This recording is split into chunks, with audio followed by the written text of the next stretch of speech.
we're close. All right.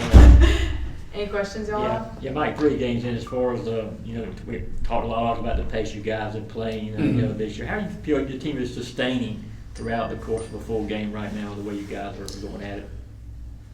In our first 3, for the most part, we've played the tempo that we want to play. But I want to say 2 of the 3, I think for the most part, wanted to play the same way, so it made it a little bit easier. We'll face so many defenses moving forward. First of all, higher level defenses, of course, starting Friday. But other defensive game plans and strategies, and people know we're gonna try to be up tempo. We are, but to what tempo that means remains to be seen based on the opponent. I can't imagine. I think we're top 1 or 2 or 3 today in the country, and be hard to sustain that for sure in our league. But we know that playing in the open floor, trying to create some turnovers, we've got speed rather, switchability, we've got depth, not overly big, and so we want to play pretty fast. We want to play some other teams too. We want to play fast. 3 games in, just what do you feel like you've learned about this group? We're about what we thought we'd be, honestly,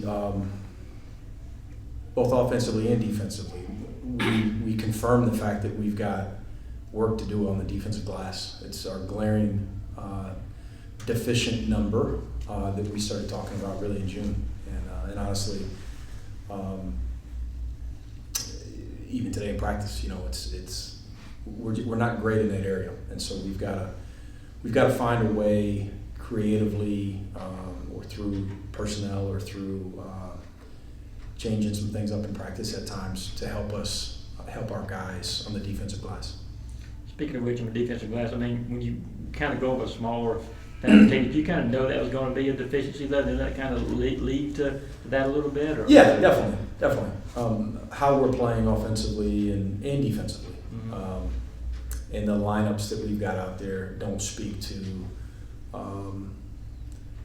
physical prowess, as opposed to last year's team. We're on one opposite ends of the spectrum. Last year's team thought we'd be very good defensively. I thought we could be elite on the glass, and offensively we were going to have to try to figure it out, and that's kind of who we were. So again, we're about what we thought we'd be, but there's no excuse not to find a way to be markedly better than we've been on the defensive glass, and to beat teams like Georgia Tech. You're going to have to do that. Now that you've had a chance to watch some of the film, what are your early impressions of Tech? They play some big lineups. They're long, they're athletic, they're really skilled. Their bigs pass the ball really well. They can block shots. They can turn you over. They can pressure you the same way. So we've got some similarities, and so it'll be a high-level game. We anticipate. We're excited about it. What do you think of a 9 o'clock tip for this game? I know you guys play several 9 o'clock games this year. Yeah, that's what it is. I just soon play at 9 a.m. As coaches, we always laugh about coaching's great, but game days are rough. You're just sitting there waiting for the ball to be tipped. You're so anxious all day. But be good for our fans, though. That hopefully by 9 we can have this place packed. Kawasi, the guy you go back a ways with. Yeah. So what do you feel like he has brought to that Tech team, and what stands out about him this year? I'm sure everybody there appreciates who he is, as a person, and great personality, great person to be around. Guy that off the court's always got a smile on his face. He can really shoot it. He's developed his game over time. He's become better in all areas, and he's had a really good career.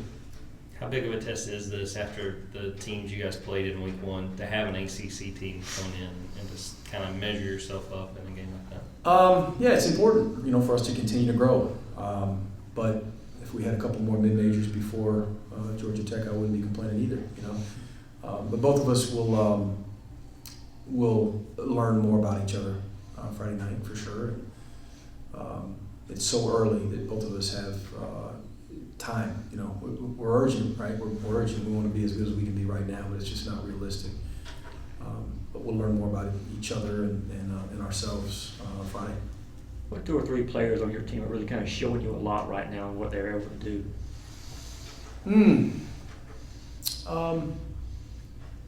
got really good depth, right? And a lot of contributions in these first 3 games, but now it's different, right? It's a high-level opponent. It's a rivalry game. Who knows who will be really good on Friday night? I hope a number of guys. So to be honest, if you're asking me about shooting, I'd probably pick 2 or 3. Pressuring the basketball, I'd pick 2 or 3. I'll just pick one category, probably from a leadership standpoint, from an ownership, intangible standpoint. Blue Kane and Justin Bailey have stepped up a little bit. Dylan James has been really good. Those guys are super consistent in work and represent how we want to carry ourselves on a daily basis as well as anyone. But we've got a number of guys that I put in that category. Those 3 just jump out. And Justin, that just kind of a thing with his age, his experience that he's had, playing before, it kind of allows him to kind of accept, to do that, even though he's a new guy. Yeah, just really competes and cares. Bought into what we're doing. He just plays really hard. He's and we've got a few of those guys. We had a few last year and so we needed some replacements in that area. We're skilled. We've got to rebound it better. We can turn you over. But the teams that are going to be in the upper half of the SEC, which is where we want to be, right? They're going to play really, really hard, and they're going to be connected. They're going to be mentally and physically tough, and he represents a lot of that. It's like when you look at the final stats of some of these games early, kind of it's going to be different later on, but you see your team with 13, 14, 15, 16 steals a game, just the difference that makes as a coach, how gratifying is that to see? Well, our guys are flying around, and they're playing hard, and Georgia Tech does the same. We need to give up less of those possessions, though, in the defensive glass. And we need to create more on the offensive glass, too. That's probably another area I haven't talked about as much. But our guys, they know, and we're bought in, but are you really, really bought in? Are we ready to make that jump, in those couple categories? Got to be really good at practice tomorrow. Going back to Kawasi, have you kept in touch with him since that season? No, it's different in this portal era, where we're not. These guys on different teams throughout college basketball. You just kind of have to stay at arm's length, right, until their careers are over. As much as you want to continue relationships, but we're also busy with our own guys too, and with recruiting and all that. But he's a guy that I've been fond of, as a kid more so. He's a young man now, but he was probably 14 or 15 when we started recruiting him. Got a great family, and again, proud of the career he's had. Happy for him. What's it like to see your team score 106 points a game average?